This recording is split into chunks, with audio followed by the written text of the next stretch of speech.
Hello everyone! Gusto ko lang pong ipakita sa inyo ang napakasimpleng table settings na ginawa ko for our birthday celebration tomorrow.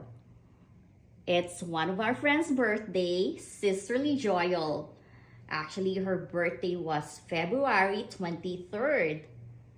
Pero kasi lahat po kami ay napaka-busy talaga, so bukas na lang namin isa-celebrate ang kanyang birthday. Kaya ayan, sinetup ko na ang table.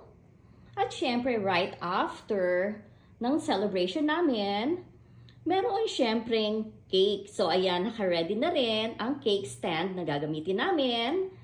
At ang mga utensils. Ayan po. At hindi mawawala ang paborito po ng lahat, ang coffee. Ang sarap yata magkape, no? Pagka kumakain ka ng cake. So, naka-ready na ang mga coffee mags at ang wine. Everyone's favorite. Siyempre, pagka may celebration, merong wine parate. Kaya ayan lang po na i-share ko lang po sa inyo ang napakasimpleng table settings for our celebration tomorrow. Sana po ay nagustuhan ninyo. At marami pong salamat sa inyong panonood.